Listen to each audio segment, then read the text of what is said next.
Hi friends, this is Sarah from Crafting and Relaxing. Welcome. This is the kickoff to a behind the scenes view of Smash Our Stash for February. Smash Our Stash, you've heard me rant about my favorite collab, Anyway, we'll skip all that because by now you should have seen the video. I just want to show you where I'm starting. And sometimes I film these and then I don't have time to film more, so I don't know how much you'll see. But this is how I start. I have 2 bins, iris cases here, that are labeled patterned paper. They literally just say patterned. That's it, with my masking tape and Sharpie method. And I don't know what that means exactly. It could be from a Facebook thing. It could be things that you happy mailed to me. Like that's probably what this is. This was a gift too. These are the same. They're a bunch of close to my heart that are the same. This one is a scrap of something. I've made a ton of envelopes with this. We need a break from that. Here are, ooh, these kind of look like journal, hang on, Eliza's playing with a crinkle thing. The Amazon mailers in my area have switched to the paper ones now, so I got excited and saved one for a journal and she was playing with it. So these could be journal pages. This one, I don't really like the way the text goes, but this one to me says journal page all day long. So I don't know. Do I need a journal page? No, because it is Friday night. I don't know what the date is, but it's a couple days before this Smash Our Stash is due. I still have those 6 or 7 UFO journals. I have videos to edit for you. Real life is seriously, this is gorgeous, getting in the way. And I have, because I'm crazy like that, I am doing 2 events with members this weekend. So one Saturday and one Sunday. So I just have a lot going on. And next weekend is supposed to be a beach time. So we'll see how that goes, getting out the door and all that. And really long days at work. So just sort of trying to figure it out. And I think sometimes it's good for you guys to know that not everything turns out. Was that a basic gray? I had that in a 6-inch at some point. Not everything turns out like a perfectly filmed. Oh, the irony. While I was flipping through and trying to tell you that not everything turns out like a perfect video at the end where we just show you the finished project and you think, how do these people have time to craft on YouTube? You know, don't they have day jobs? Yes, many of us do. But while I was trying to tell you that, an alarm went off to remind me to make a birthday card for Noni because it is time and I don't want to get, ooh, there's another one of those. I don't want to get caught without one. So I'm going to go through some of these and I'm going to think about how would I use these. And maybe I'll do some of it on camera. Like this is very thin. This is either an envelope, and maybe it's an envelope that would go in a junk journal. Maybe it's an A2 that I would send you a card in because it's gorgeous. You could always put a white label if it's too busy. Or is it a journal page? And which way? And, you know, we could make a pretty amazing journal. We've got quite the blue journal coming together already out of these bins. Do I have more loose sheets of paper in this room? Absolutely. We could get into pet theme. We could get into travel, basic gray, basketball. Well, my basketball paper is a theme. The idea of this is not collections, loose sheets. Specialty papers. Oh yeah, get into those. 2 bins, 2 iris cases of specialty. So yes, we could make giant messes and cut. I mean, I could pretty much work on loose sheets for the next month. Ooh, I like this one too. Yeah. So what am I going to make? I don't know. What I do know is the last time I took 12 by 12 sheets and made cards out of them, I got a little gung-ho chopping up the 12 by 12 paper, and then I had all these card bases that I got tired of because, well, this is a bad example, but if you have like this pattern where the paper is exactly the same, those shadows are just from my camera, I think. I don't know. Maybe there's a little bit of mixed media look to this.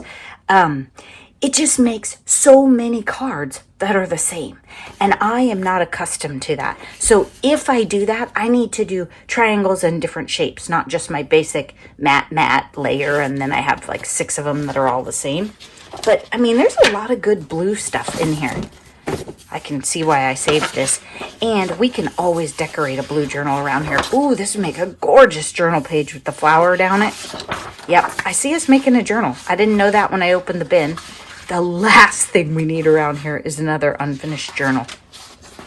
I can see that Zelda has discovered the cupboard that I took these boxes out of, and it has loose postage stamps in it, so we need a minute. Cupboard closed. Now this is something to watch for in your loose sheets and in your paper, and if you're going to let paper into your life. This is, I don't know, an okay piece of paper. Nothing great about it. The back of it, I just don't use these in journals. You could cut the top 8.5 by 11, trim this over. You wouldn't have very much of it. You could cut that up. If this was the perfect thickness and the most beautiful paper I'd seen in my life, I could use it. But am I going to mess with it? Yeah, probably not. Look, I have a bunch of these. My apologies if you happy mailed me this stuff and I cannot thank you for it on camera. But, you know, I can't even remember yesterday. So, oh, look at this one. This might be a fun paper to mix in there, just so it's not a totally blue journal and then it pulls in the blue. And, you know, spring is coming. Maybe we should get ready for some butterfly journals. All right. So you can see how it goes. I just look through and I say, oh, what would this be good for? And what scale of pattern do I like? And we should think about, these are mostly thin. They'd be fine for journal pages. They would make great envelopes. They would be terrible journal covers. So I need to look around and think, what would make a good journal cover if I'm going to use a bunch of these really thin ones? And I want to do a multi-signature, like hardbound journal. I have not done one of those where you take a book and convert it. I have done Triscuit boxes. So multi-signature is nice and wide, but I haven't done that. But honestly, as I look around at the unfinished projects, and I know I have to figure out, like, how am I going to pack up for the beach and how am I going to do those lives? Yeah, I don't think this is that project. This gives you an idea of how I started this and what I went through. Then you'll see what I come up with later. This is how I get my inspiration. The category was loose sheets. I open up the loose sheet bins and I start looking. And again, I could make and make and make. And do you need this many loose sheets in your life? No. Should you go up and down the aisles at Hobby Lobby and go, oh, that one's pretty, that one's pretty? No. In our scrapbooking days, we thought that you went out and bought paper and you always had to buy 2 of each so you could do your double page layout and da-da-da. No, you do not need to do that anymore. You do not need all these. This is a lot of loose sheets. I acquired some of this with friends downsizing and getting rid of their stuff.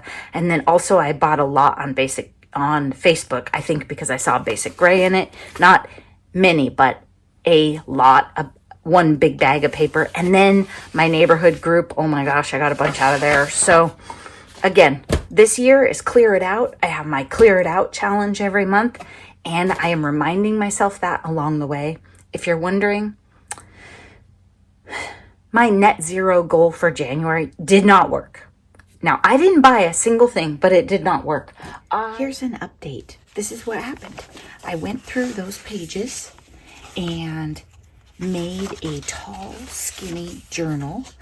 I guess it's not even that skinny. It's just taller than regular.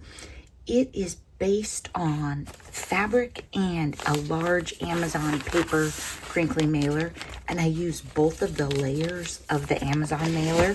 And then on the inside I have incoming kitty, hang on, yeah, you're gonna smell that. I have this velvety old wallpaper look paper. I don't know how this came into my life, but I just had to put it in here. So you have the texture out here, you have the texture in here, then you have these gorgeous papers. And I thought this was a nice pit stop to show you, because I'm going to take this and some stickers, I don't know, a box off the counter, some stuff, throw it in an iris case, and I am going to dog sit, essentially. So I'm going to an empty house to hang out with a nervous dog whose family is on vacation. Gray got to go to Disneyland. So I'm going to go do that. And I thought, well, I'll bring something. The dog will like it if I sit and watch TV. The dog she's kind of like a Pooh Bear, and she's not doing well with other people trying to take care of her. So I did one day, and I'm going to go hang out. I am having some troubles with this journal. You can see sometimes you sew something together and it goes great, and other times you're like, what happened here? It is sloppy. It is saggy. It is sloppy. I don't know if it's because it's so tall, or is it because it's embroidery floss? I've used embroidery floss a lot before and not had this. Is it because I was talking to my friends when I sewed it together? What I'm thinking about doing is, I took it apart once, but maybe I'll take it apart another time and trim this a little bit and then tighten it up. Or maybe I'll just cinch the things and try and tighten it. I think part of my problem is I was enjoying all those papers, and maybe this should have been 2 signatures. So it's really tall paper, and it's heavy because it's so tall and big. So that's something to keep in mind. If you make a lot of mini journals, you can make thicker signatures, but maybe when they get big like this, maybe this should have been 2 little signatures. I don't know. Maybe it's just a wonderful, scrumptious, messy journal, and that's okay too. I mean, I think it's going to turn out great. See, it's just sloppy. I need to take it apart and try again. Okay, so I'll be back later and show you. But essentially what I'm going to do is I'm going to take this bin that already has a bunch of washi and some scissors. I'm going to take these cards that were in my single bin thing. They sort of match something that was in there, but not really, so I thought I'd throw them in here. There's other stuff in this iris case, other unfinished journals. I might work on those, but mostly I need the bin because the house I'm going to also has a kitten.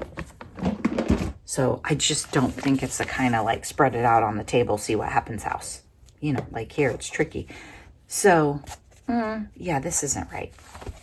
I don't know why this one's fighting me. I think I just got 1, 2, 3, 4, 5, 6, 7, 8, 9, 10, 11, 12, 13, 14, 15, 16. Okay, yeah, that might be why. Probably 10. Probably 10 is where I usually do a single signature. They were thin papers. I thought, yeah, it'll be fine. I don't know.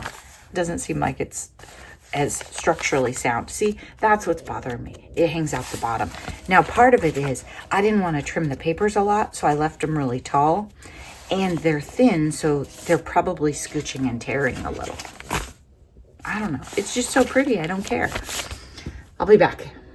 Here's my bin. I added some of those cards that we made, I think in a member video.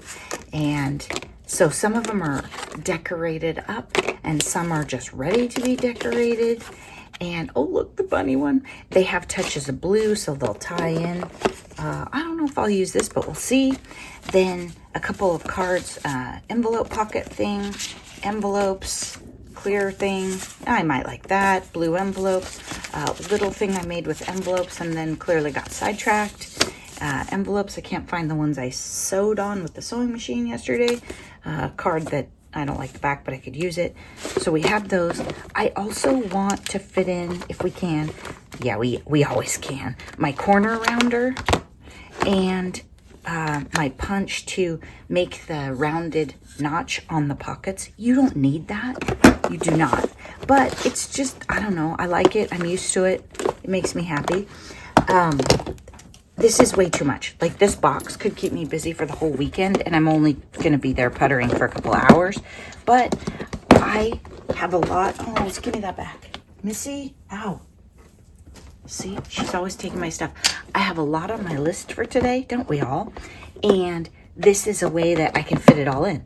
I want to get ready to film this journal, and I want to take care of this dog, and I want to go out to lunch with my friend, and I want to clean my room. and get ready for the week.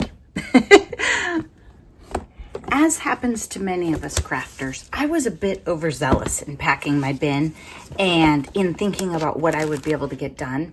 The dog did not like it when I was opening and closing the lid and punching things. The tiny cat is stealing the washi tape, and I didn't get much done on this journal. And you can see it is sagging out the bottom. I got to think about that. I put a couple of pockets in it. And so like I have a pocket here, and I think I have a couple back here. That one was already there, wasn't it? I think I put literally like 2. I don't think I did anything too exciting. I'm going to unpack this bin because part of it was I put too much stuff in to be able to move stuff around easily in the bin. The dog that I was hanging out with was like my Pooh Bear. Very anxious, didn't like sudden movements. She was happier when I just surfed on my phone or watched TV. But I couldn't find the remote, so I was stuck watching the news. So I'm going to unpack some of this, and then maybe I'll take a tray to bed with me that has a lot less. I didn't even get as far as opening this up and seeing if I would like to use this or if they need another layer. I mean, clearly I didn't get very far. I'll try again. That's all the process video I have for you. Be sure you saw the final video for Smash Our Stash for February. Bye-bye.